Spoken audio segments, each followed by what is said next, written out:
Don't eat. Okay. The mics might be hot. The mics are hot. The mics are hot. Yeah, as soon as. We had a thing though at first, you know. Okay. So those are. Okay,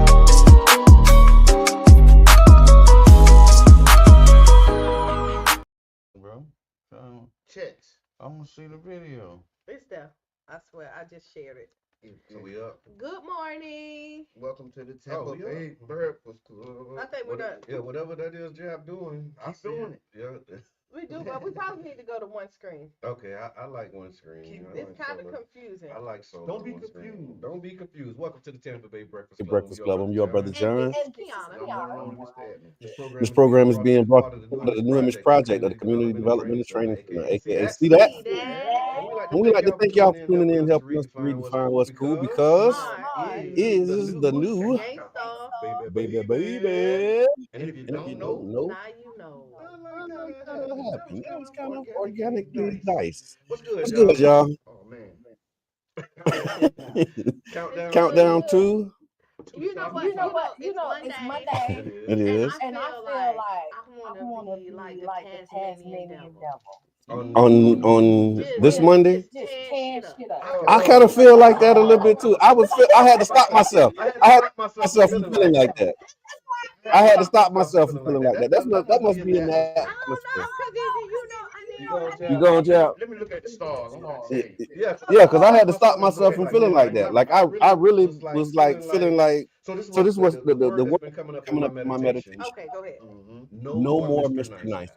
That's kind of That's what's been coming up. And I think No more Mr. Nice Guy. That's what's been coming up. You know why I feel like that? I just feel like because we're naturally like nice people, Mm-hmm. people really kind of take that as a weakness. Tell me, help me. Okay, what help me. So ladies and gentlemen, new segment in the stars with Mr. Edmund. I'm telling you. What's in the stars? Now he's 2 seconds. He gotta go. No. You better follow. What's in the stars, man? Because it's really real, man.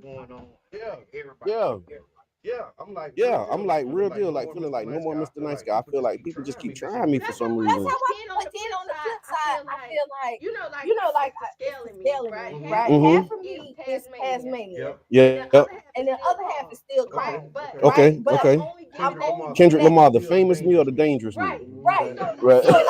Which one you want? The famous me or the dangerous me? So what happened is The sun is out. We gotta let Yeah. The sun just was like, ta-da! But no, depending on what version of me that you get depends on you. Okay. You know what Okay. I mean? I don't like that though. But that's it. I don't like because But you gotta be prepared. It's like we gotta be prepared. but then now you being reactive instead of like being the cause and being like you're allowing people to move you and determine how you show up. I don't. So this is I'm gonna show up as the calm me. Okay. Right? Oh, okay. Oh, there we go. So I'm gonna come up as the Kiana that you know, but if you give me some BS energy, okay, then BS is what you get. You might get that, or you might not get no more from me. Like I'm willing to walk away. Okay, like, I'm just not, I feel like 2025 is bringing a whole bunch of blessings. It is, and a lot of great stuff. I don't have to deal with the BS if I don't want to. And if I decide to deal with it, believe me, I'm not gonna be the only one uncomfortable. Okay. If that makes sense. Yeah. So either I'm walking away or everybody gonna feel it. Yeah. That's kind of where I'm at right now. No, I hear that because there is this idea of, being uncomfortable while making other people comfortable. Right. And, you know what I'm saying? And it's like people don't deserve that. Yeah. Unfortunately, like people honestly don't deserve your grace at sometimes, and we give people this grace that don't deserve it. Like they take your kindness as a weakness, and I'm just, Put it in the chat, y'all. Let us know how you feeling, man. Are y'all feeling like people taking kindness for weakness these days? We tripping. What's up? Let us know. Put it in the chat. You listening to the Tampa Bay Breakfast Club? Mr. Edmond. Like, you know what I mean? It's just, that's where I'm at. Yeah. You know, I hear that though. I'm not arguing. I'm telling you, that's what's in my meditation. The words that's been coming up is no more Mr. Nice Guy, and I've been struggling with it because I'm like, what does this really mean? Like, you know, how do you handle that? You know what I'm saying? Like, I don't have to try to be nice. I just do it. but that's, and so the You know what I'm saying? what Like, some people got happened- to try to be. I don't try to be no, nothing. 'cause Like, I just do it. But it's like I feel like people just kind of taking it for granted. and what happened is sometimes what's coming to me in my spirit is that, like, not changing who you is, but just kind of standing on business. Usually, Yeah. as the nice people, we absorb a lot of stuff and walk away and Give a lot of passes, and we leave a Yeah. lot of stuff unsaid, right? Okay.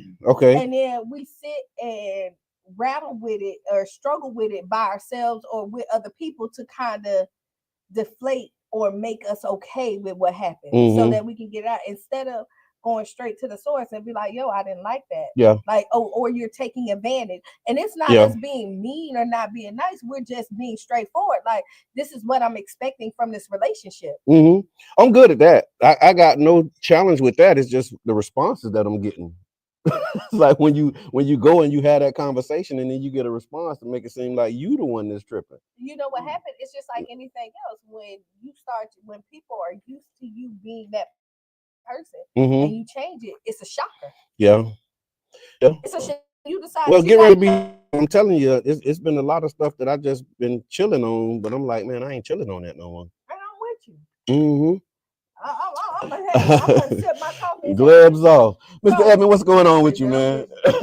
just enjoying the ride, man. Good morning, Sharonda. Good morning, Chandra. Yep. That's Urban Drinkery. Yeah. Miss Urban Drinkery. Okay. St. Pete's Historic Manhattan Casino says good morning, Tampa Bay Breakfast Club. I see community spirit, joyful day, beautiful beings, emotionally exceptional. That's one of the things I learned from Sierra. I love her. Emotionally exceptional. She always have like these great little sayings. Like, it's a heart thing. Yeah, it's a heart thing. It is. It absolutely is. Beautiful beings. Yeah. Joyful morning, beautiful beings. I love that. Like when you yeah. like I mean, we talk about speaking life and all of that. Yeah. That's powerful. What Yeah. What I am doing this year Okay. is that I'm intentional about my words.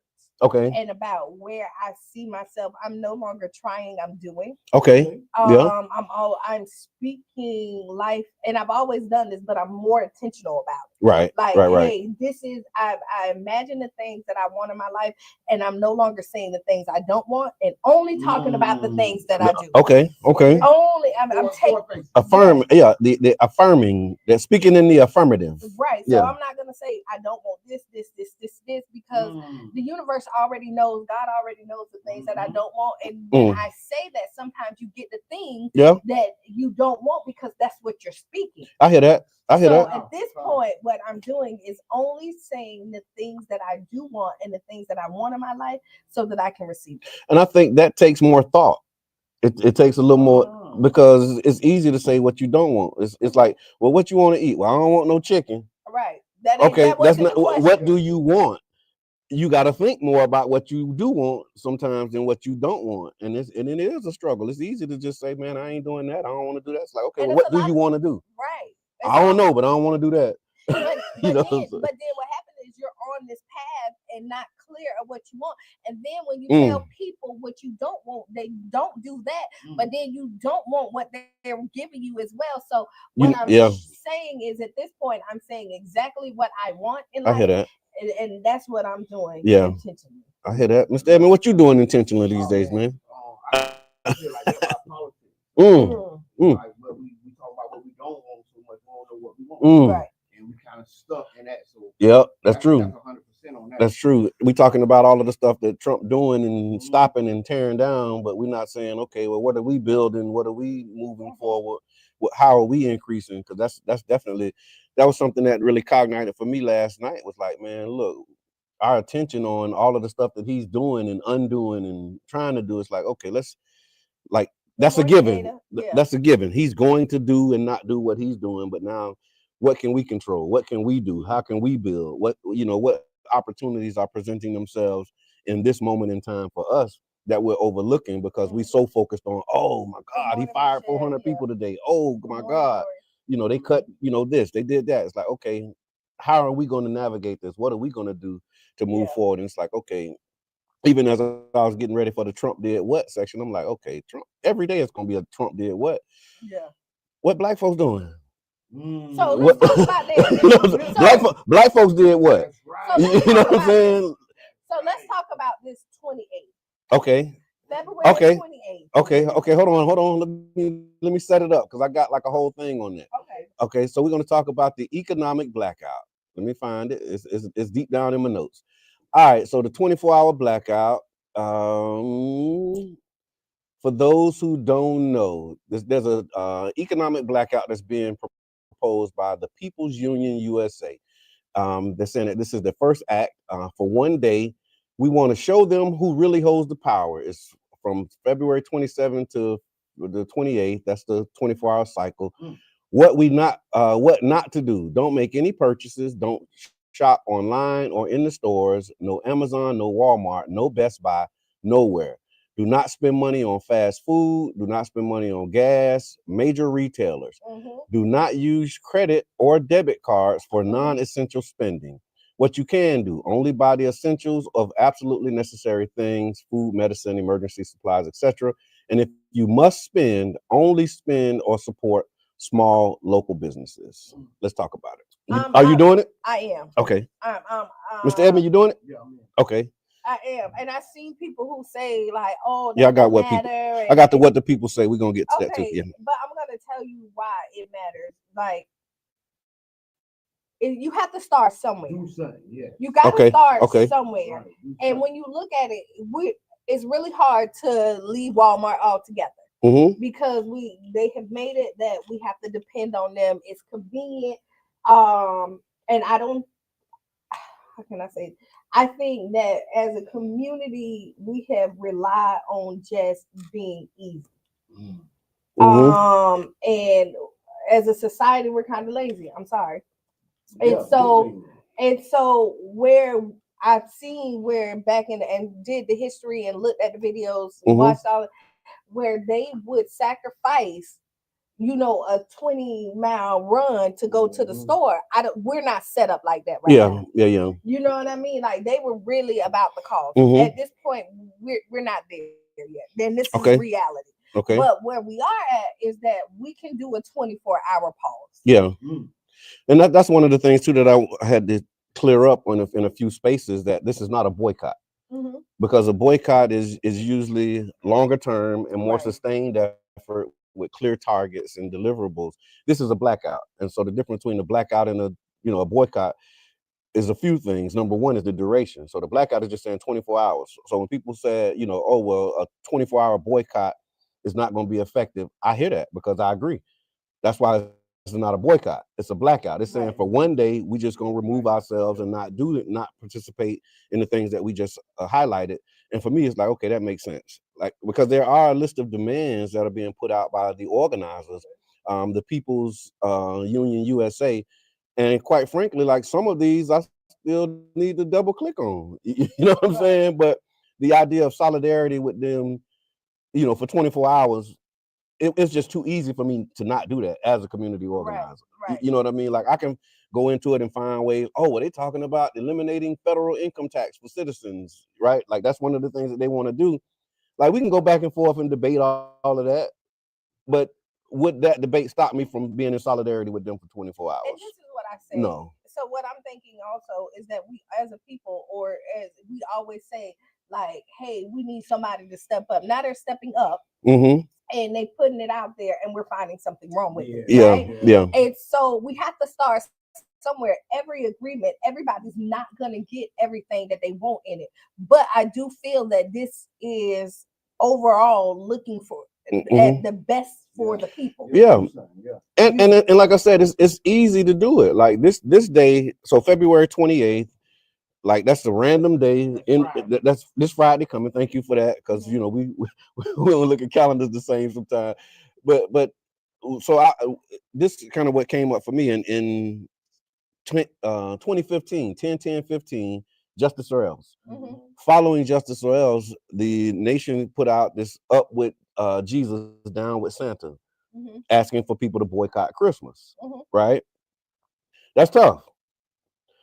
Same idea, but because you know the idea behind Christmas, capitalism, spending money that you don't have, going into debt, doing all of this stuff, pagan holiday, like you got all of that stuff, right? Everything that go into it, and the economics of it. It's like, okay, if we make a statement and like we don't spend all of this money for Christmas, and we start redirecting those dollars in somewhere else, like, okay, I get that, but that's hard for a lot of people. Like that's a whole cultural thing. That's like ingrained in you. Like who finna tell their children, yeah, sorry, baby, we ain't buying you nothing this year because you know we trying to make a statement about you know whatever we trying.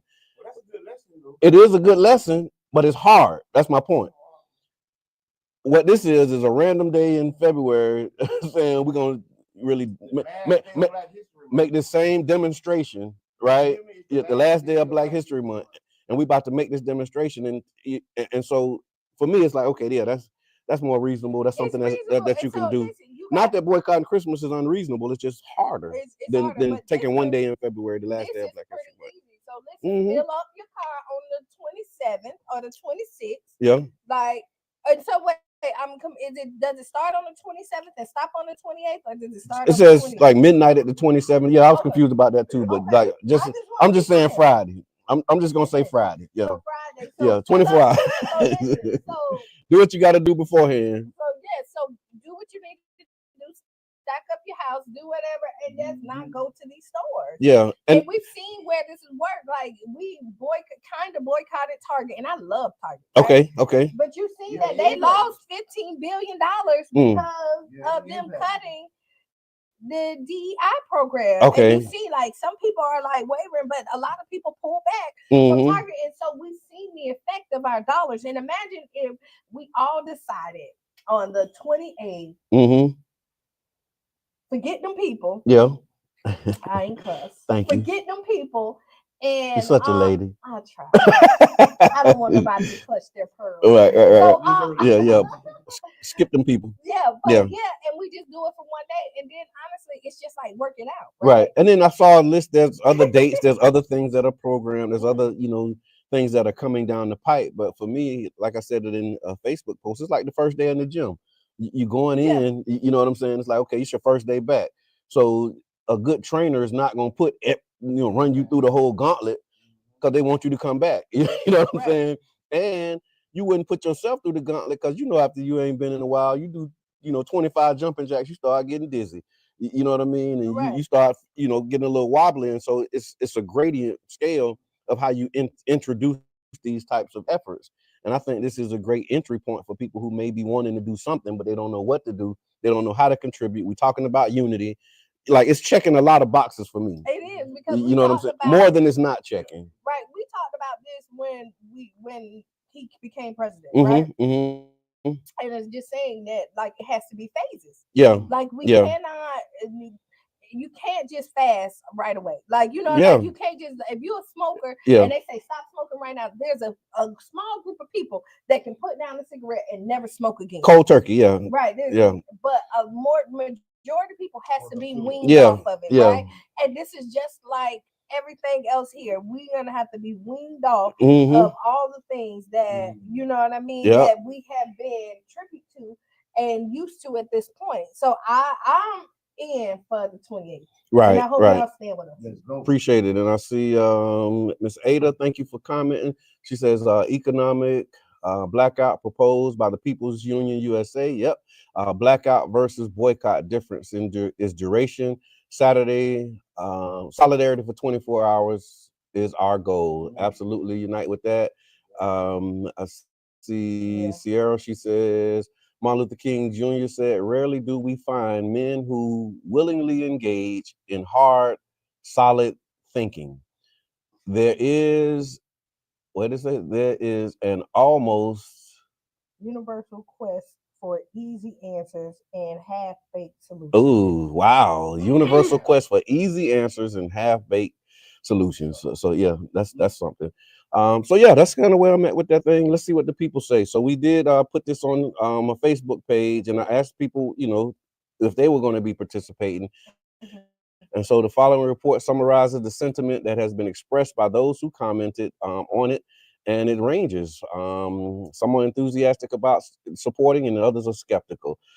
There was so the support side of it. There was widespread agreement with a significant number of people saying yes, they are absolutely, definitely, and are in. A lot of people talked about the symbolic value. Many supporters view the blackout as a symbolic act of solidarity and a way to demonstrate collective power. The first step narrative came up for a lot of people. It's the first step. It's a warm up. Potentially larger actions in the future could come from this. And some people believe that it'll send a message to corporations. Starting point was another one, and the call for unity was some of the others. Then there was some skepticism and criticism. So people pointed to what they said was ineffectiveness. A prominent viewpoint is that a one-day blackout will have minimal impact on large corporations. Some argue that consumers will simply postpone their purchases and return to their regular spending habits the following day. Which is okay. Yeah. And that's what you want them to do. You just want them to feel it for one day and say, Yeah. hey, if they unify and what it does, it wakes you up. Yeah. So what happens is if we stick together one day and they be like, whoa, hold on. Yeah. And like you can watch the chart. Yeah, and then on this one day, boom, everything fall out. Even if it go back up, you're gonna be looking like, what the hell happened that day? Oh, we can't have too many more of them days. Right. What we got to do to keep from having days like that? Right. And that's what you want them to do. It's not that we're telling you or they're telling you not to go back to your regular smuggler. We're saying this day we're gonna put a pause and just show them how important our dollars is, because they incorporate this in their stats every day. Like everybody, when big major stores, restaurants, they go in there and they have a bottom line, right? And they know averagely of what they're gonna sell. They restaurants stock for a Friday. Yeah. Like your Friday looks different than your Monday, right? When you're looking at staff and all this other stuff, so they're predicted on how we're gonna be. And if we can pull back that day, they will see the losses of us standing together. Well, I'm on that. People not supporting said there's a lack of clear vision. Some could black out. They question what the intended outcomes are and how this action will contribute to achieving them. They want to know how to translate this into actual policy change was another one. And again, I think we've been talking about it, so I don't want to be redundant. Some talk about targeting the wrong entities. Several individuals argue, and this is all on this post that y'all can see. It had 155 comments, so we're trying to summarize them if you just tuning in. Several individuals argued that the blackout is misdirected. They believe that focusing on corporations is effective than targeting the government and political system. What are your thoughts on that? Well, so my thoughts is that you gotta attack what you have access to. Okay. Right? What you have access to is the corporations at this point. To attack the government and political, I think there's a little bit more thought that has to come in. It has to be strategized. Where process. It's a lot more process in government. Right. But this is a start. Like you don't eat a whole elephant at one time. Yeah. Like you it's one bite at a time. Or the corporations as a target. Right. That's what we're talking about. So yeah. Yeah, Mr. Edmond, what you think? The government, we're talking about the target, and so yeah. Okay. They working together right now. Okay. So either one. So if we can get one, get the other.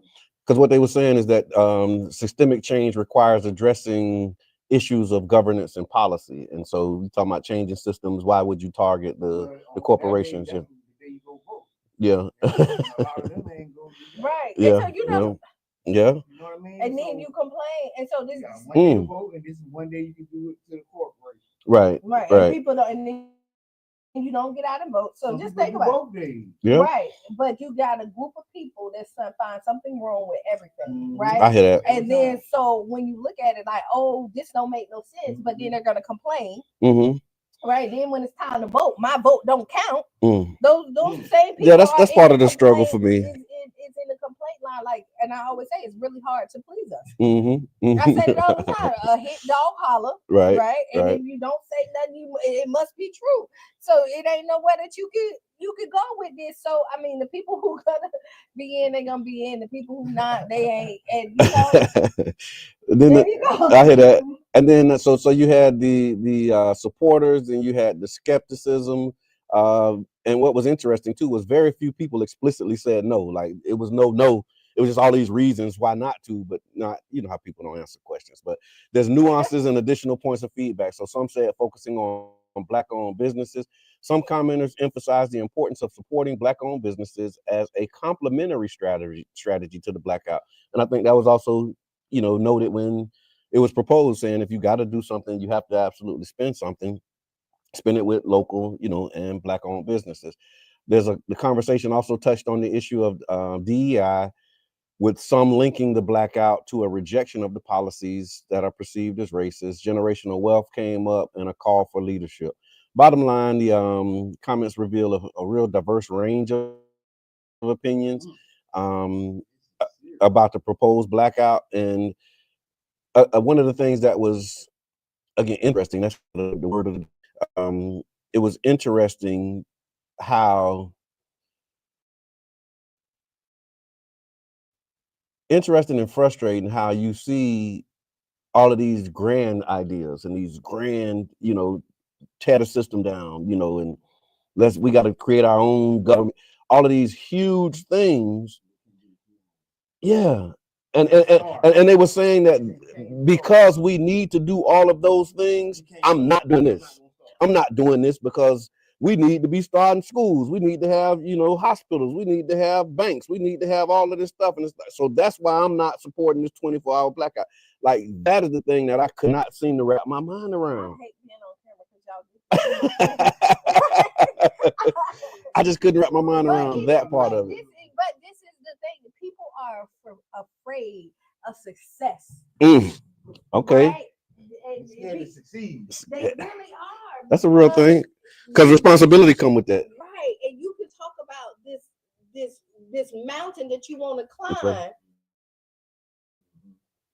Right? But you don't even start taking your steps to climb the mountain. You looking at the mountain and be like, oh, we gotta be on the top. How you gonna get up there? You're gonna jump to the top? Like, you have to start making steps. Right. So the only way to get on the top of this mountain is you gotta start walking. And you got everything that you need. That's the point. It's like there's nothing that you need that you don't have to start.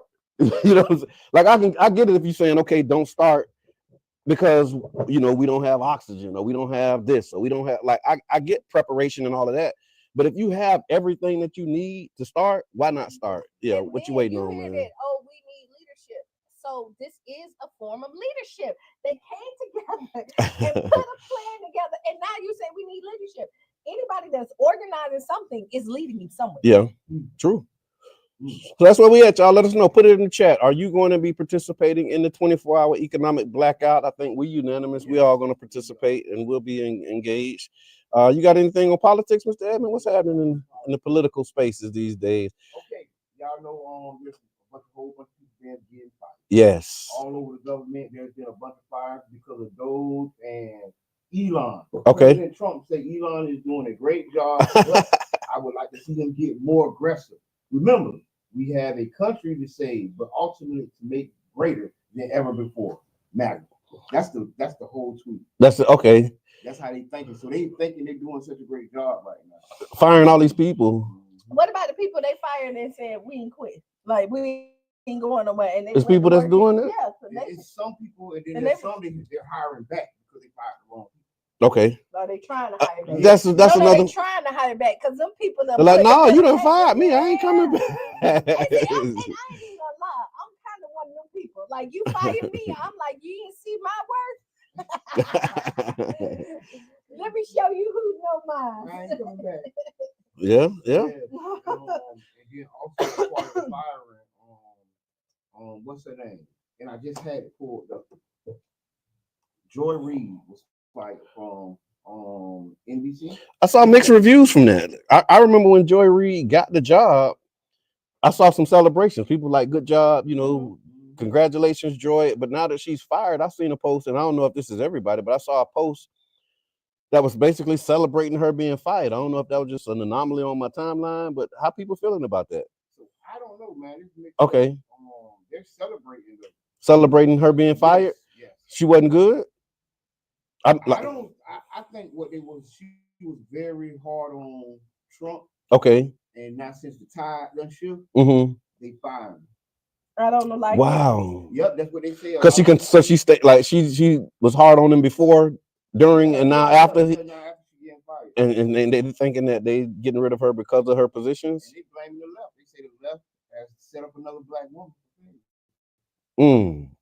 How? I got to double click on that because I'm not sure what. So we got to double click on it. So we'll come back on it. But Joy I will Reid. tell you and I just pulled it up like a little bit. But this is freedom of speech, and you have like this is like when you look at. No, I just got that. I called the reaction because I'm, I just dealt with a whole thing on freedom of speech personally. Right. Yeah. So when you say that, I'm like, okay, wow. So this is freedom of speech and a free-thinking person that don't have to agree with you. So I lose my job because I don't agree with you, because I don't like what you're doing. So again, you want robots, you want people only in media that is thinking like you and only gonna give your narrative to the world. So you see how backwards we're going? Yeah. Right now you're firing somebody again because they don't agree with you. Yeah. Not and that they did anything wrong. And I think that was a part of the pushback. Like, people are pushing back saying, like, who are you to fire me? Like, you don't even have the authority to fire me. You seeing it? They say the company fired. Okay, the company fired Joy Reid. I was back on the federal government mass firing. But this sounds like a bully to me. Like anytime somebody, because clearly the company was okay with her because they didn't fire. MSNBC fired Joy Reid. Yeah. They were okay with her all up to this point, right?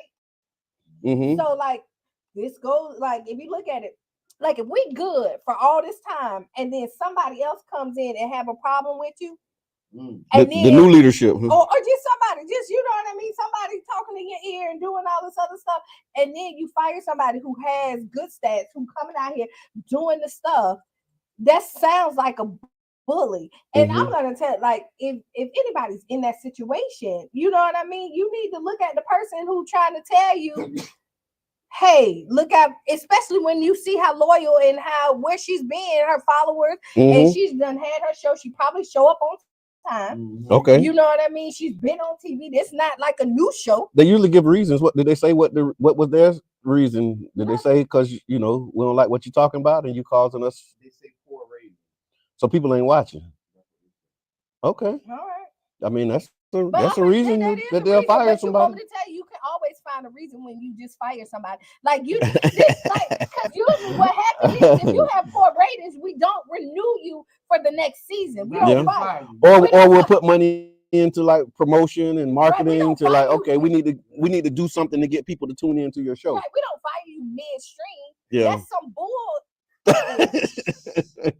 Like, you know what I mean? Yeah. Like, I'm just saying. It's some BS. I call BS what BS is at. Look, you've been calling BS since 7 o'clock when we walked in here this morning.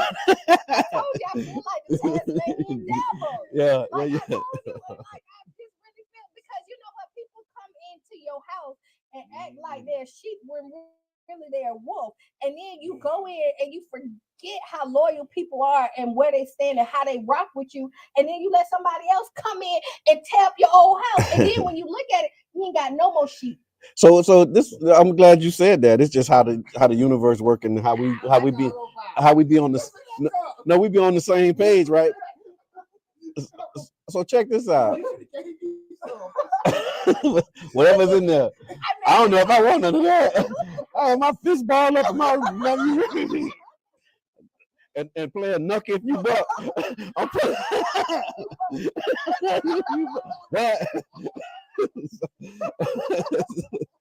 But when you talk about you talk about wolf in sheep's clothing, right? And this was the thing again. I've been really practicing my meditation, paying attention to my thoughts, and one of the thoughts that came to me in one of my meditations last week was how we have a lot of people that are trying to identify the wolf in sheep's clothing when you got wolves in wolf's clothing right in front of our face. You know what I'm saying? But you so busy trying to find the wolf in sheep clothing, but you got a wolf right here with wolf clothes on, and you ain't saying nothing. You know why? So let's flip. That's what came up. I don't know what to do with it. That's why I don't talk about a lot of that stuff, because I'll be like, what does this even mean? So the wolf that's in wolf clothing, yeah, like you know what they about to do. Okay. Right. So I'm like, okay, but the one that's in your house, you think that they your friends and they in solidarity with you, and they not. Yeah. They worse than the one that you know, because you are prepared for the one that you see. Yeah. And I'd rather know that you don't mess with me, so I know I don't be offended. You supposed to do what wolves do. Yeah. You supposed to try to tear down my house. And I think that's what we have right now. That's the administration that we have right now. We got a wolf in wolf's clothing, and they doing wolf stuff. And people losing their mind. Right. And so they do what they do. Yeah. And we prepare, but it's the one that we don't know that you got to be prepared. A lot of people say that's the Democratic Party. They say that's the wolf in clothing, where you got a wolf in wolf's clothing right in front of you, and it's like, okay, we can deal with this, but the ones who've been acting like they're our friends, the one who's been in our house, like they haven't really been doing anything for us. Like that's a part of the argument. Well, I'm gonna say this, and I like to take responsibility. We're not doing enough for ourselves. There we go. Okay. That's where I'm at with it. So like at the bottom line, that's where I'm at with it. To point fingers, and I've told the story again, so I'm gonna tell it one more time, and you're probably gonna hear it. I got passionate about politics, and really when I realized I was the problem. Okay. You know what I mean? Yeah. When I was complaining about the people that was in office not doing the things that I thought that they should have done. And then I realized is that I wasn't doing my job about educating myself and getting people in office that's like-minded so that our policies could get passed. So you can look at Republicans and you can look at Democrats. There's some good Republicans and there's some bad ones. There's some good Democrats and there's some bad Democrats. Right? I want to pause you on that, because you have people that struggle to see that. Like they real deal, and that's the another part of this frustration is like, how do you not see that? Like if there was a reparations bill that came out right now from this administration, you would have people who've been advocating for reparations their whole life who probably wouldn't support it because of who's presenting it. Which is crazy to me. Yeah. So but we're not doing enough, because again, let's say the Democrats, you say that they're not there for us, but then you're not voting the people in. So if it's 5 Democrats and 50 Republicans, what do you think those 5 people can really do against 50? Yeah, that's what the state of the Florida House is right now, right? That's the Florida legislature reality. That's reality. Yes, American reality. But yeah. So you're mad at the wrong people. You need to be mad at yourself, because y'all tells me get out there and vote and put more people in that's fighting for your rights. But what about the people who did vote, Kiana? Because you got a lot of people who did vote, and after they voted, they lost. So it ain't like everybody who's complaining are people who didn't vote. You got people who voted and are super voters that still be complaining, and some of them are like those are the ones I'm talking about when I say that if a reparations bill was presented, they wouldn't accept it. That would be voters who would be rejecting it, because people who ain't voting don't care whether you do it or not. You know what I'm saying? It's the voters that would be pushing back. So voters, I'm gonna tell you, and I know it's in my humble opinion. I agree. So voters, but I can say what you do. Yeah. Y'all got to talk to other people who are not voters to try to get them in the vote. And I think, so we can go on and on and say why this is not. We can. But we gotta get more people involved. And that's definitely true. That's the truth. Like we're never gonna see the tides really change until we unify all the way. Yeah. And that group of people who's been fed the garbage, and they believe the garbage and they fall with it. And then when you the biggest problem is not that Democrats are not for the people, is that the people are not for the Democratic part, like the process. And here's the other piece too that I'm seeing just through conversations and we talk about this a lot too, Black people are more conservative than they would openly admit. They are.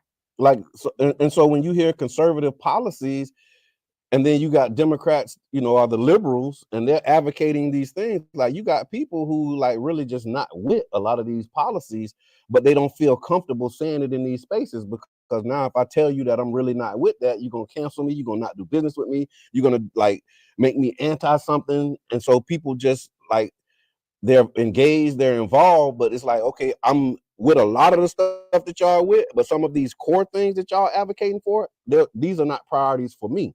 Right. Not that I'm anti, not that I'm hating on it, not that I'm trying to stop y'all from being great, but it's this, like, that's just not a priority for me, and I don't really support that. What space are we creating for those people? Come on. So I will tell you, this is so Yeah. you're pushing them, but you push them to the other side. So this is what this administration is doing. Yeah. Right? They're giving room for those people. Okay. Right? And so I'm not upset. Yeah, because the people like, you know what? I ain't with all that stuff. And that's fine. Because I ain't with all of everything that anybody do. No, I'm not. Yeah. And I'm totally not. And there's stuff. All or nothing. But that's what they do. And then if you say I'm not with that, and that's like a hot button issue, now all of a sudden, not only are you not with it, in their mind, you're against it. And it's like, I don't even have a position on that. I don't care. I don't care about that. Like, I'm not even thinking about that stuff. But if I tell you I'm not thinking about that stuff, then you're going to make me the problem. Right. Because I got other realities and other things that's really like top of mind kitchen table issues for me. Right. You know what I'm saying? And we just push them to a side and say, see, y'all, like, it's y'all fault. So listen, it's kind of like we're at dinner, right? And I tell you, like, hey, I don't like asparagus. You don't get mad at me because I don't like asparagus. I want 2 sides of mashed potatoes. Everything else on the plate is good. I just don't like asparagus. I don't like asparagus. You ain't, if you mad at me because of my palate, then like, hey, like, I'm not gonna make you eat the mashed potatoes. No, but then they're gonna tell you, okay, well, see, the benefits of asparagus is that you get it's a great source of iron and zinc, and you can get all of it. Like, why you don't like asparagus? I just don't like it.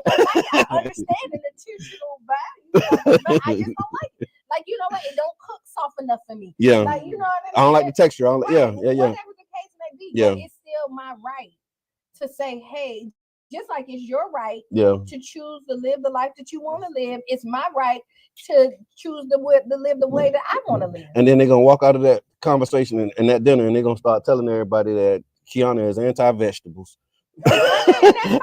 Kiana, you know what? But then, she anti-vegan because she don't like asparagus. But you know what happens is then they see me eat broccoli.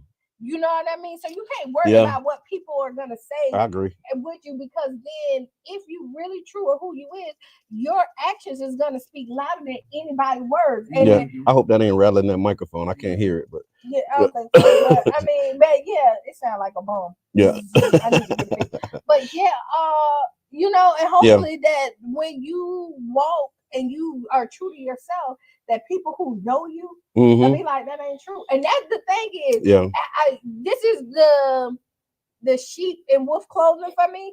Like, when you spend time with somebody and then you have given them so much and then they question you, was you really for me? Yeah.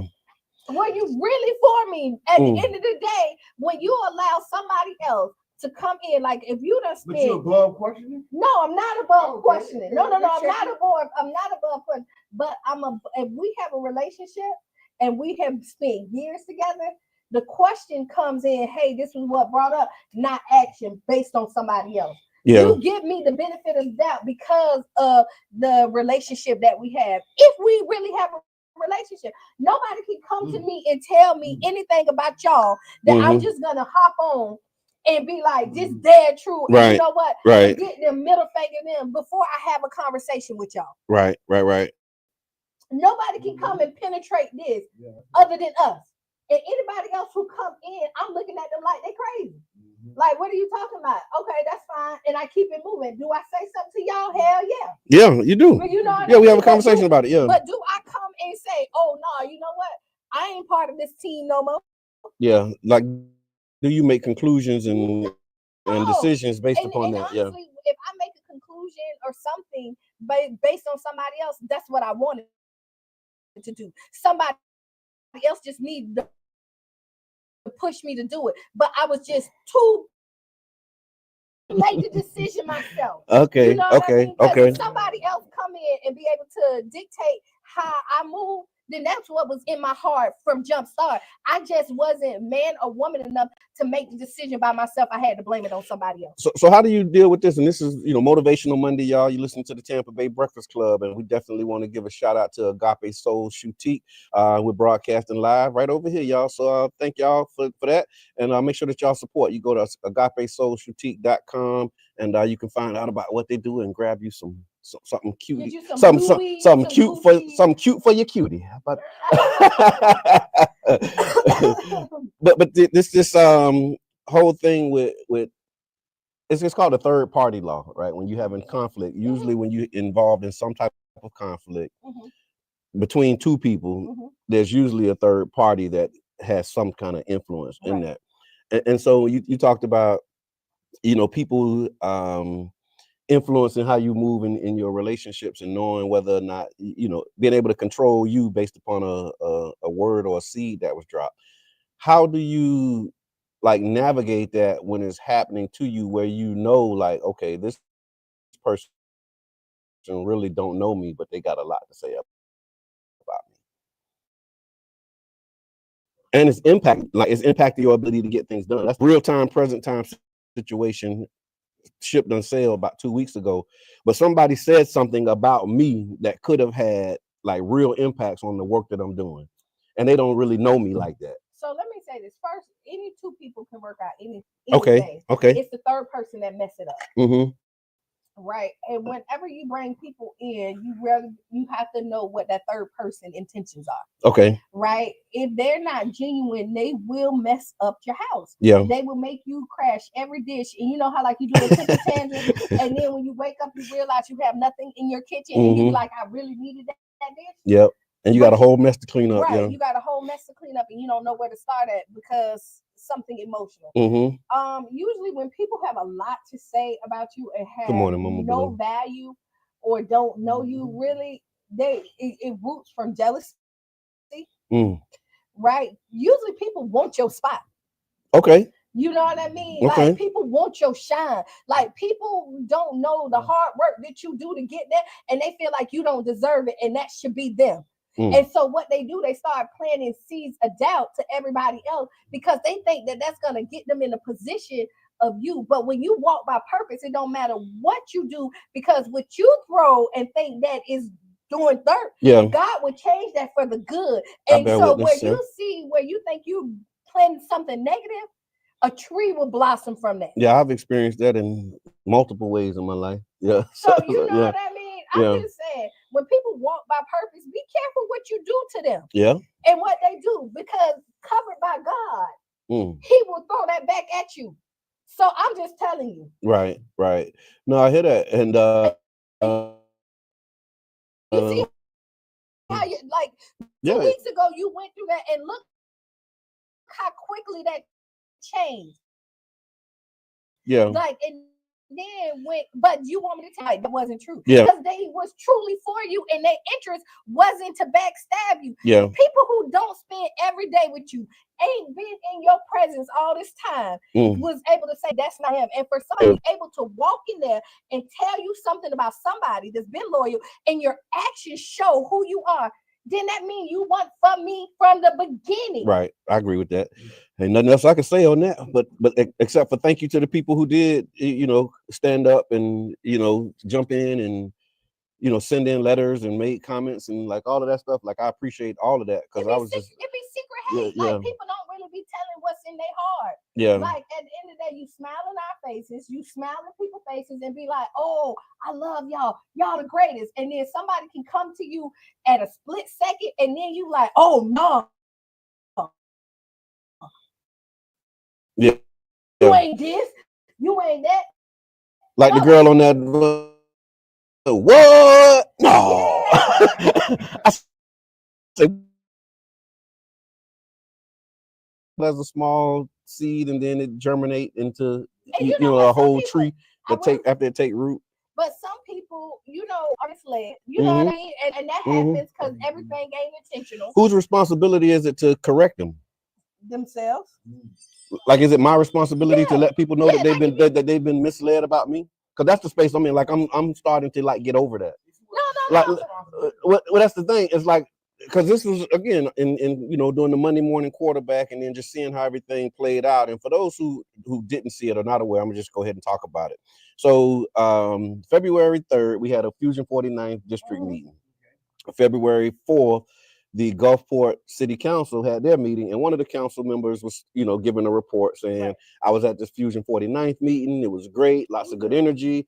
Right, Mr. MU was there, and so as she's giving her report, the vice mayor from Gulfport say, "Wait, you said Brother John was there? He's involved? Oh no, we shouldn't have nothing to do with that. He's an anti-Semite, right?" And went on that whole diatribe and saying that they should, kick me out of the group basically because I'm a follower of Farrakhan. And if he's a follower of Farrakhan, he's anti-Semitic. The city attorney or clerk was like, okay, well, we'll look into XYZ. Caused all kind of stir.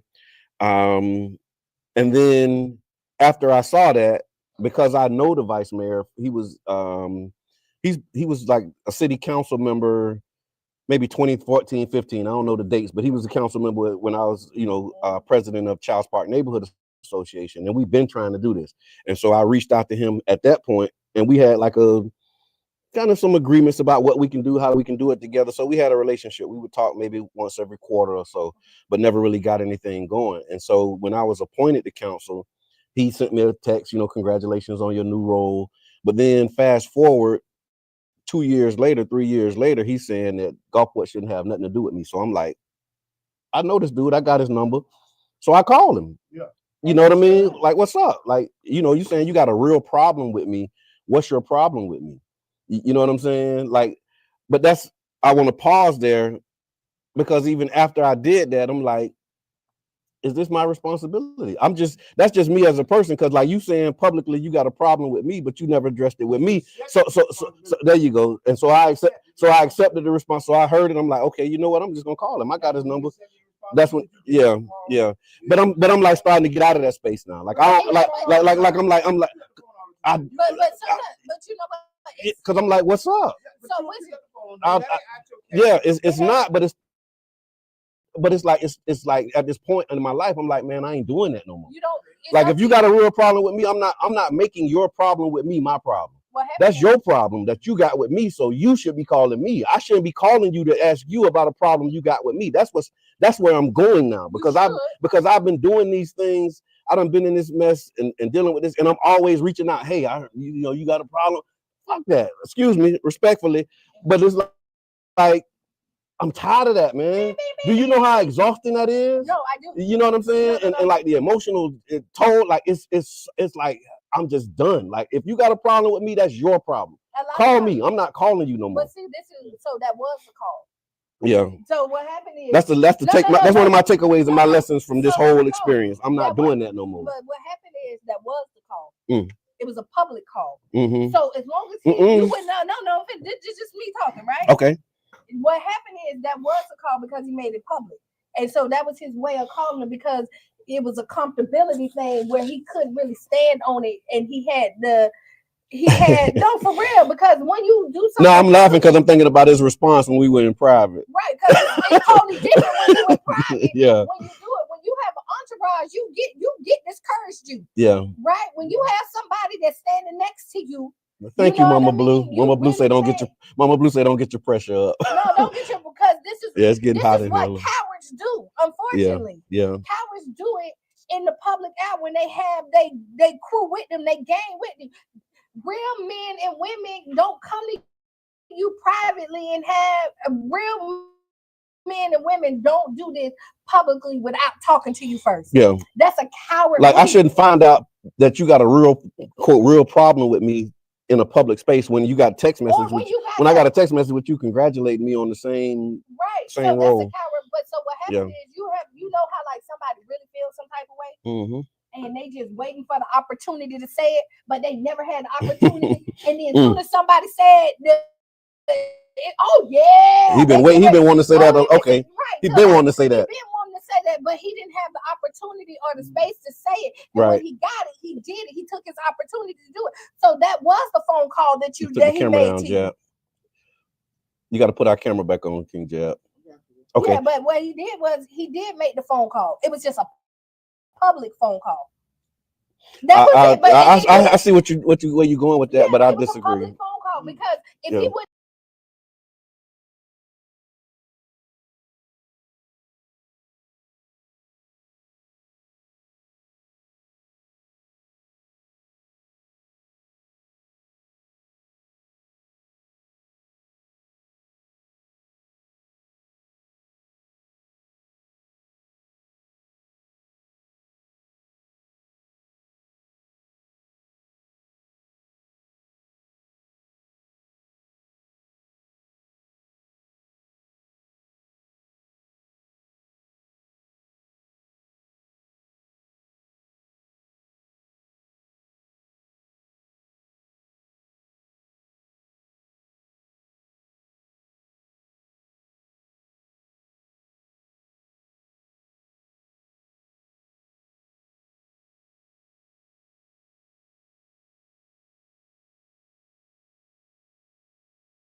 Same.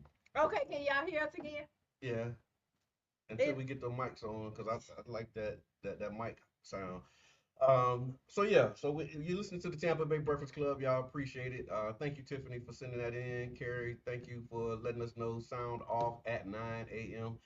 Oh yeah. That's what time it Oh went yeah, down. when it's not, and they rocking with us, Right. right? So, but yeah, I mean, listen, when people show you who they are, just trust it. Okay. Believe You them. believe them. Yeah. You know what I Yeah. mean? Actions always speak louder than words. They do. And when your actions don't match up with your words, I believe that's really where you at and how you stand on things. And then you have he said when your actions don't match up with your words, but sometimes your actions do match up with your words, and then we try to deny it, like what we seeing ain't what.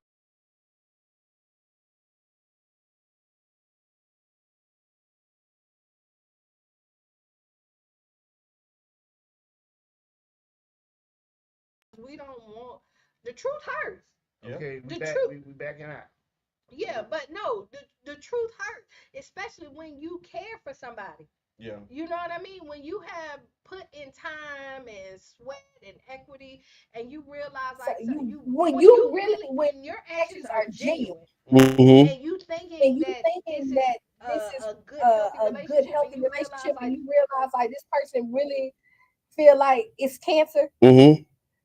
we could have addressed and like solved this months ago. Right. Even you know what I mean? But yet you just let it fester, and because it's a misunderstanding Mm-hmm. that you let fester and grow to something that now may kill the relationship. Right. When we could have got it, you know, when you got stage 1 and you got stage 4 cancer, you find it at stage 1.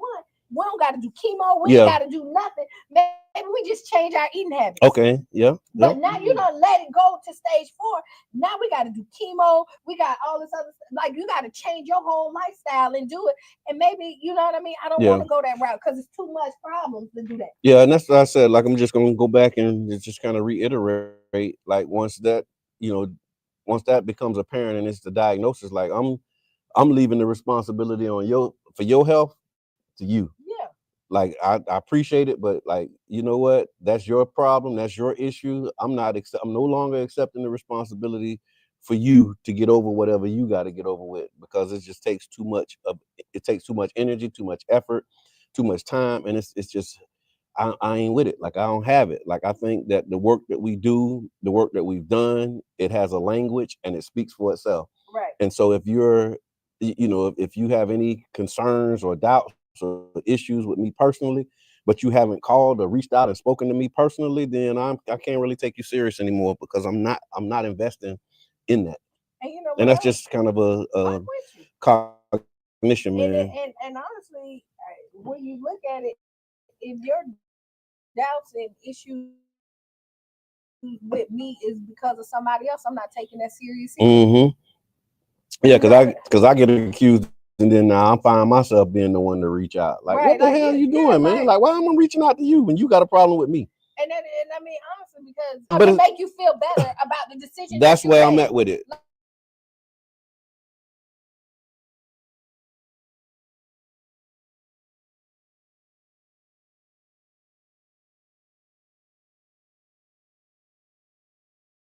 I'm not accepting the responsibility to correct To correct or or get you to see get you me, to see me, you know, and you know what we do in, this you on, in a different light. and you know what we do in this in on. a different light. So You know what I'm listen, saying? Yeah. the Tampa Bay Breakfast Club. One thing I know is that like I went too straight. Okay, the Tampa Bay Breakfast Club, we have been misunderstood quite often. Mm-hmm. And we tell people to go back, look at our stuff, read it, because like we attack issues and not people. Mm-hmm. We say that all the time. Yeah, we do. We say it all the time. We really for the people. Like we listen to them, and honestly, everything that we do, we come from a caring place. Yeah. I mean, we Right? wouldn't do this if we didn't. No, And we put in a lot of yeah. time, equity, sweat Mm-hmm. for this because we love what we do and we love the people. And Right. if people don't see that, I'm with you. I'm no longer trying Mm-mm. to make you understand where we stand at, and either you with us or you not. Yeah. Yeah. Or you just, uninformed and don't know, and you haven't And taken that's a position, okay. but that's Right. all right. That's okay. It's all okay because I'm telling you, man, it's just a lot, and I found myself being extremely unproductive in this time. Like I deal with anxiety, like all kind of stuff, man, Right. that come with it, and I'm like, I'm not gonna let this stuff kill me. Right. You know what I mean? Because people have their misunderstandings when at this point it's clear who I am, what I'm about, what I do. Like I don't have a hidden agenda. I don't have, like my agenda is public because we created with the people. Right. You know what I mean? Like my agenda is our agenda because we've all worked together to form the agenda, and I'm convening spaces and holding it, and we advocating for the agenda that we decided as a community we wanted to see. And if you don't believe that, then that ain't on me. You know what? When people be looking for something, I mean, like you know how like people be looking for something and they can't find it, Okay. and then they be like, "Nah, I know it." Rob Woods got a comment up here. At this point, go ahead. He said, Brother John, I've dealt with that situation being a straight black male working for an LGBT organization in Georgia.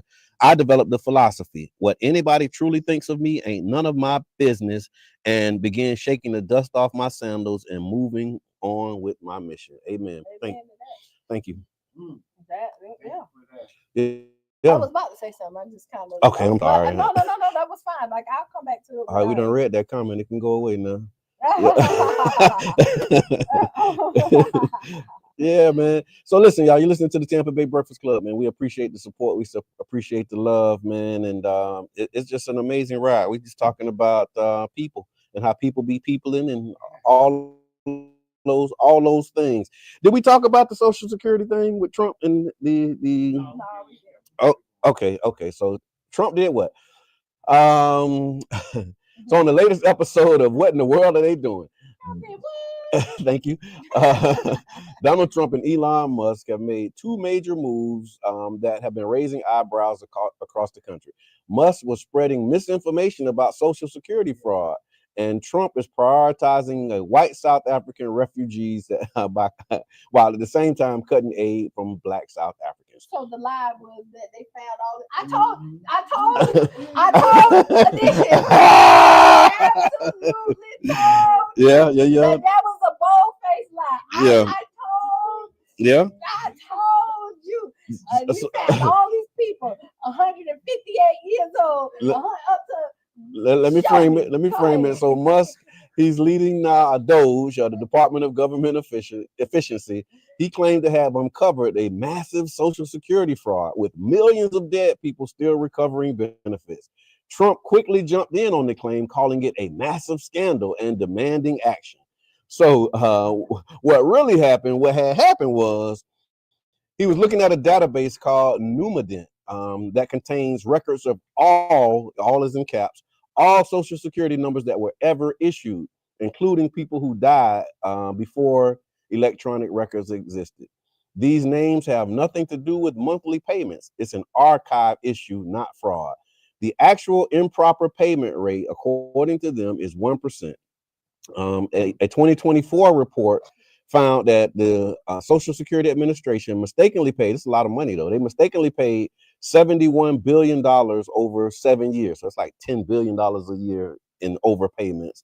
But it was to living people, not massive fraud. They said that they also have a process in place where they automatically cut off benefits for people who are 115 years old. So if they look in the system and you 150, like they stopping that until they can get some type of proof that you are actually a human being.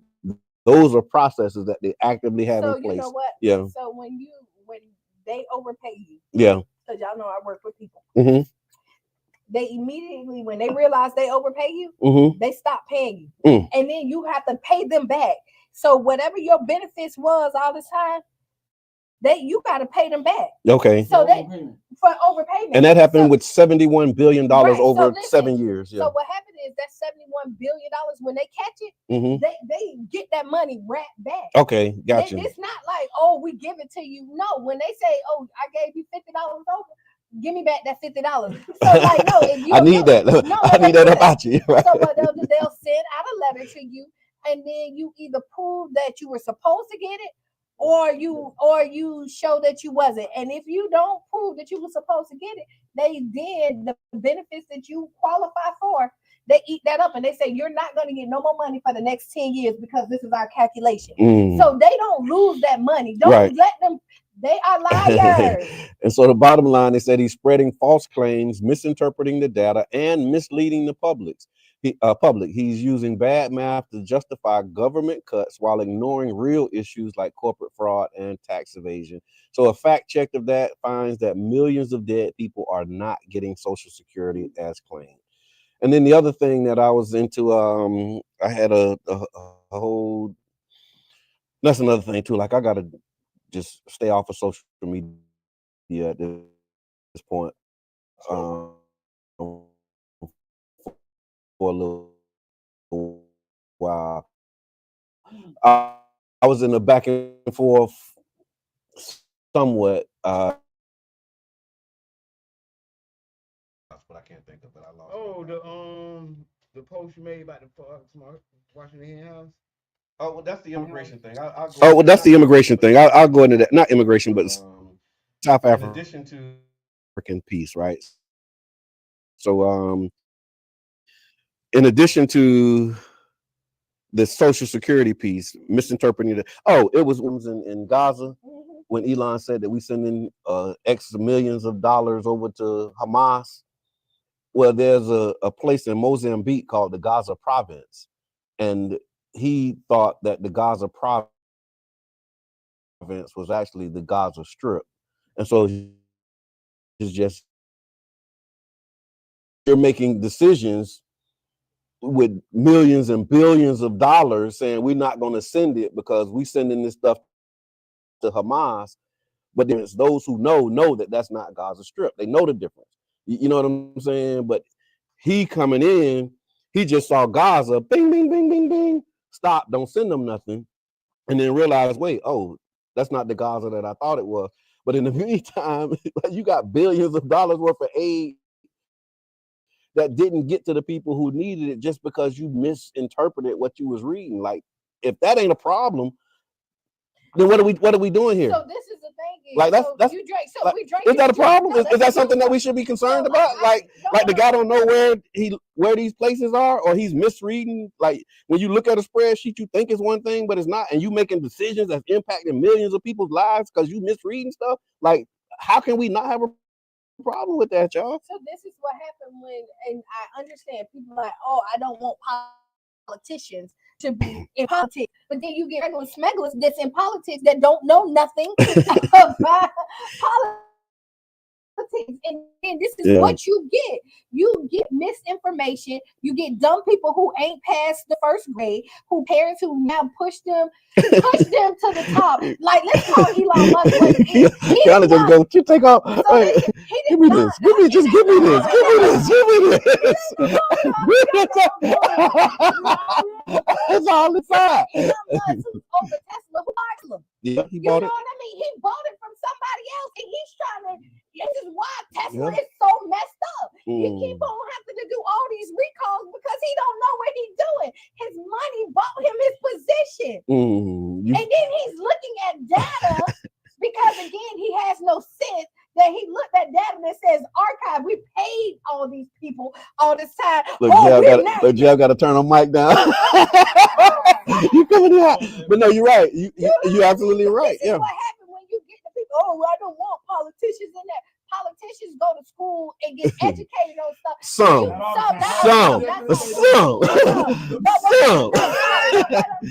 Because you got people that ain't lawyers that's making law. Right. Yeah. But again, what you happen is, do you want your doctor to, if they haven't been educated and did all this to go and work on you?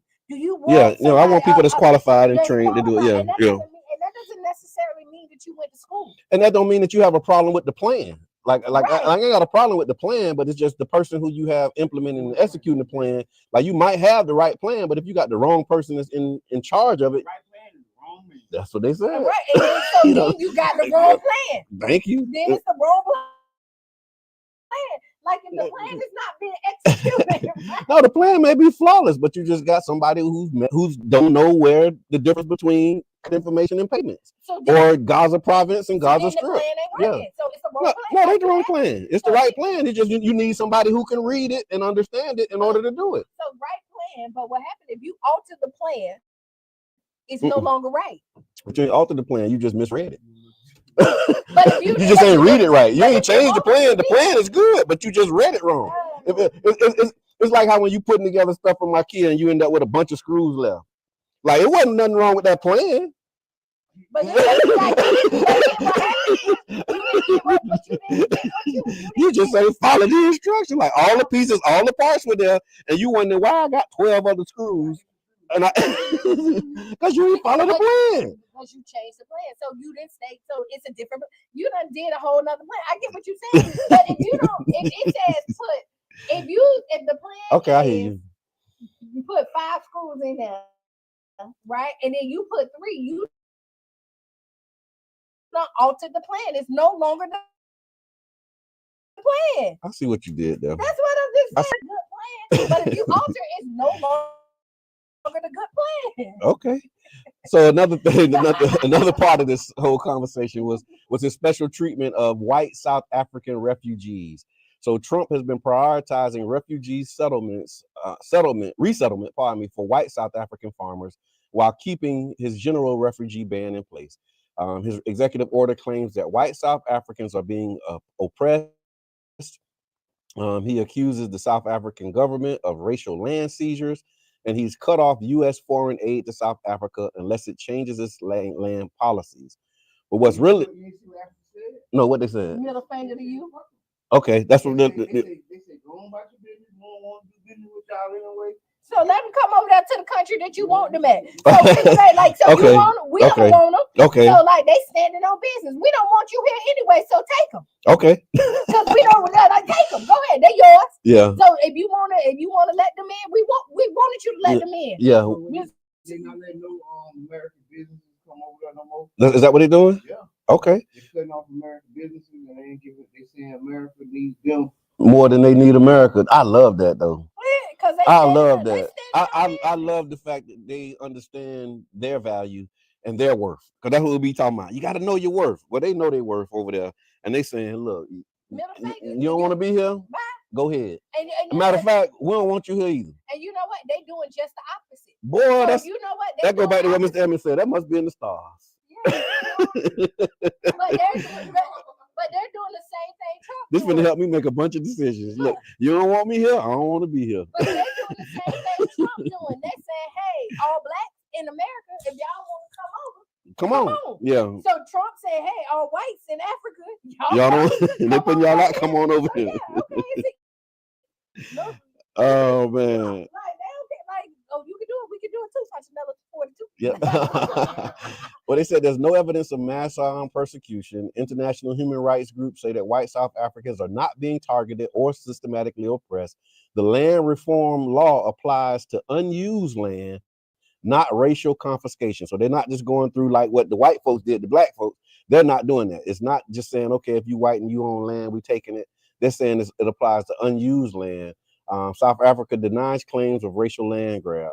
Trump is cutting aid that helps Black South Africans, including HIV and AIDS treatment, um, and a program that treats millions of adults and children with HIV. They're now at risk.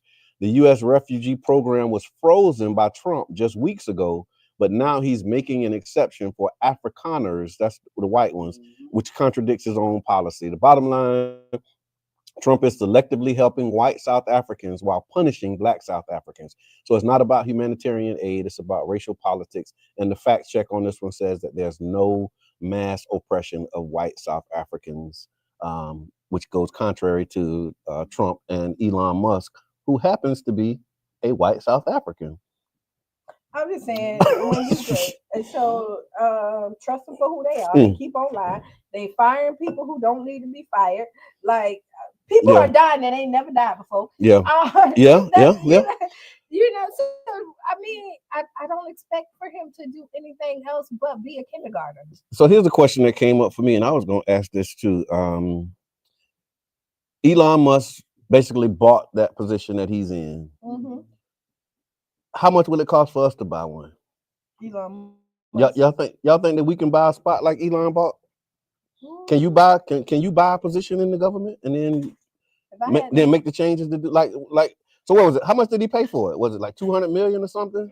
More than that, they don't know. They don't know exactly how much he paid, but what's publicly available is like $200+ million is what he paid to be in that position that he's in. Do you want to do we want to pass the hat and pay to like create us a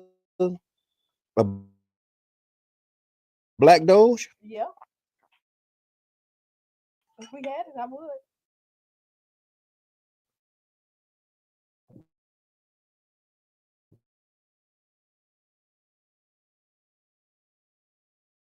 Because I'm saying it's like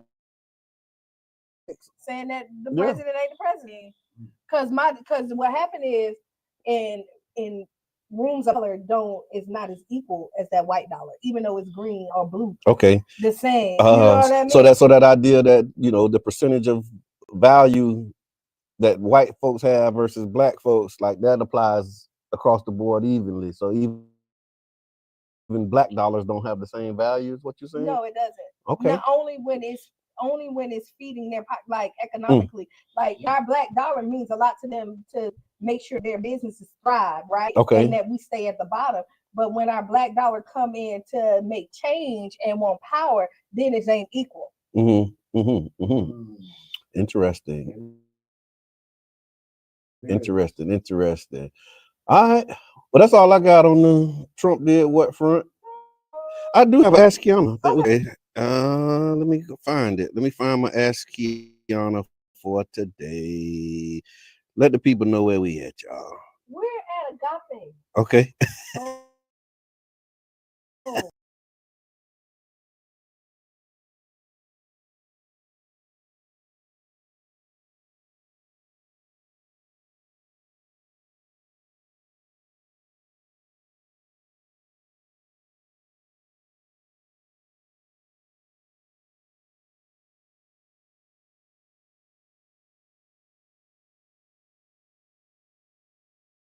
You can get your taxes so you can afford the Louis. Okay. And then you can get your fingerprints to get the job so that you can afford Louis all year round. Right on. All right, Ask Kiana. Ask Kiana is being brought to you by the One Community Grocery Co-op, ocgc.co.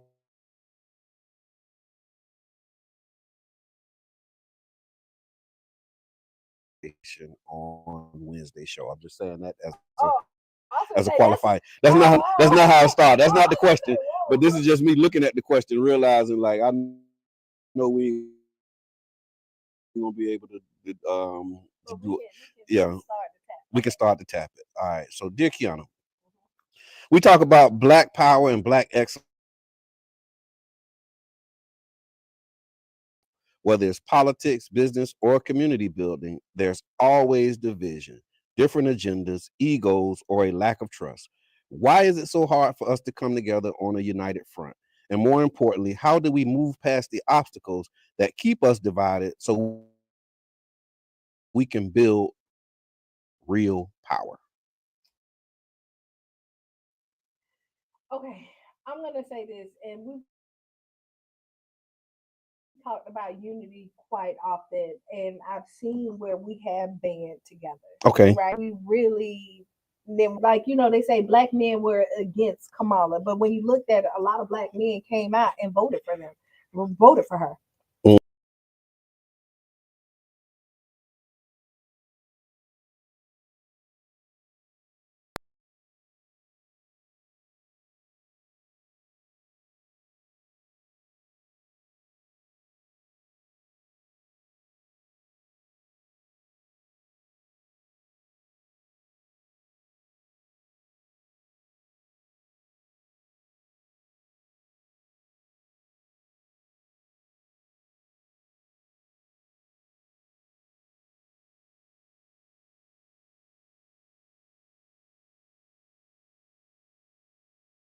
Our run of 8 years and me on here for that we have unity when it all the time.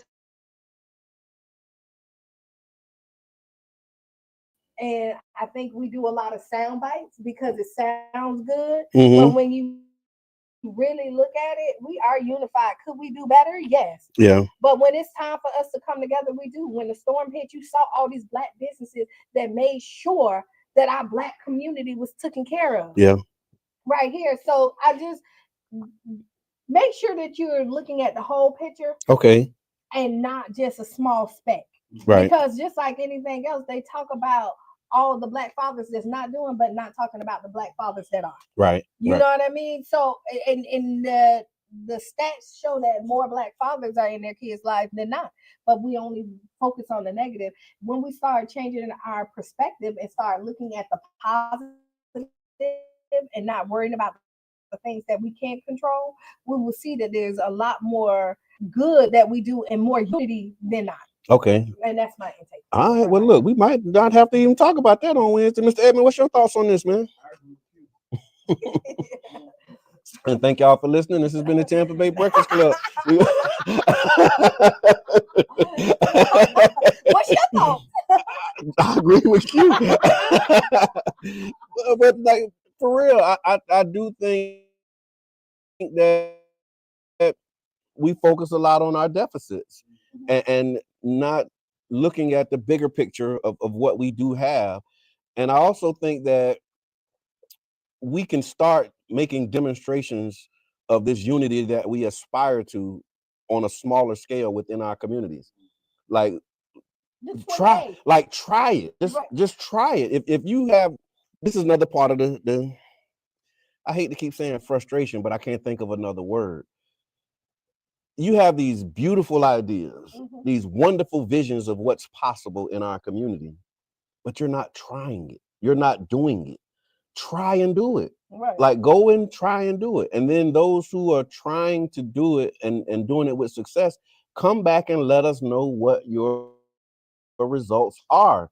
How can we work together? How can we support each other in doing this thing that you want to do? But a lot of the criticism, a lot of the hyperbole and all of the stuff that people put out there is from a lot of people who are not doing things. And that's a challenge. And you got all your reasons and everything that you for that. And again, that's not even a qualification, right? Like because I get it. Like, okay, you never did nothing ever before, right? But you got something to say about everything that everybody doing. Like that's that It's intentional chaos.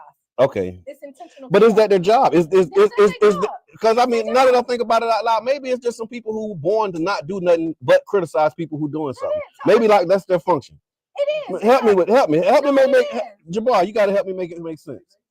It's It people makes a lot of who sense. like their role in the community is to criticize the people who are doing something, even though they're not doing anything Did you know themselves. what happened? So do we can we just get maybe I just gotta What they process doing that because see it's because of what they doing. See, you see what they doing? That's why I ain't doing nothing. that's it, and that's always the case. See if they was doing XYZ, then I go with but But since you they're want me to not, tell you what and happens? I'm not either. But you know what Yeah. happens is it's a benefit because when they say what's not happening, it makes you sit back and rethink, and it makes us stronger.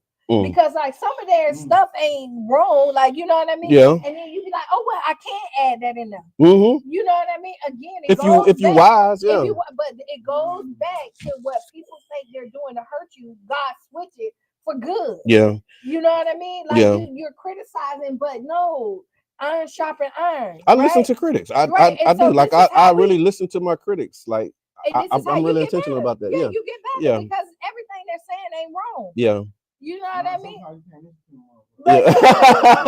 But Yeah. you No, sometimes you gotta. I don't take what I hear and use it to make decisions, but I pay attention. Like I don't ignore you Right. know any criticism because you know again that's what keep you on your toes. And That some, keep you and some, sharp. You but know what I then mean? some criticism you need to ignore because Yeah, that's it. Yeah, you got to be selective you be and selective, yeah. but this is a lot of gray. Like it's not black and white. There's a lot of gray in between here. Mm-hmm, You know what I mm-hmm. mean? And you figure out where the gray is, and then you decide if you want it or not. But Yeah. I think everybody is made. They have a role to play. Like everybody's not made to be bosses. Mm-hmm. Because if everybody was a boss, who would be the employees? Yeah, but I think even employees are bosses. Like you just the boss of your space. Yeah. Like it's again, it's all in framing and framework. Like okay, if I'm a cashier, I'm like the boss of this cash register right now. Like I'm in charge of what I'm in charge of. Like if you that's what no But that's no a boss thinking. no no that That's a so that's how bosses think. boss. But no, it's Dr. King. Everybody- This what, let me quote Dr. King. Everybody- Dr. King, and I'm gonna misquote it and paraphrasing, but Dr. King said, if you're a street sweeper, be the best street sweeper you can be. And how can you be the best street sweeper you can be if you haven't said, you know what, I'm sweeping streets and I'm the boss of like ain't nobody gonna beat me at the street. Like you got because that's how you get to that next level. It's really a mindset. I love it. Okay. I guess that's why I always end up being bosses because that's how I was raised. Like, look, my position right now is this, and I'm gonna be the best at this. And then people look at him like, damn, boy, you're really good at that. Maybe you'll be good at this. Maybe you'll be good at this. And then later on, I look and now I'm responsible for a whole bunch of people. You asked me one time, why are you always the boss? Because I start with the little thing and do the best I can with the little thing. And that's it. Yeah. That's what I'm saying. It's a mindset because I've talked to people who don't have that mindset, right? Yeah. Because any room I walk in, that's just Yeah. who I am. No, my daddy told me, he was like, you the cool one. Like, they not your friend, don't worry about it. And when you realize because it's their loss, yeah. When you realize that, Yeah. you operate different. Okay. Everybody don't have that mentality. Wow. And unfortunately, this is the truth. It's all different colors. Mm-hmm. You know what I mean? Everybody's facet, and everybody. When you think like that, again, that's a boss mentality. Okay. Because there's no room that I don't. I thought that was normal. No, it's not. Okay. Yeah, I thought that was really how everybody thought. Everybody, I was with you. I thought everybody told me, everybody don't think. Okay, because that's what my daddy used to say too. So there you go. All right, so it's in the Tampa Bay Breakfast Club. We got 3 minutes, Leon. We got 3 minutes. Oh, okay. No, I'm going by that. We okay. All right. Well, listen, it's been the Tampa Bay Breakfast Club. Kiana said it, and I believe it. So we want to thank y'all for tuning in, tapping in. Y'all come back Wednesday, man. Tag us. If you having community events, you got something that you want us to shout out, man, put it in the chat, put it in the comments. Let us know, tag the Tampa Bay Breakfast Club, and we will shout y'all out. So thank y'all for tuning in. I'm your brother John. This is Kiana. And we got Jab behind the scenes on the ones and twos, baby.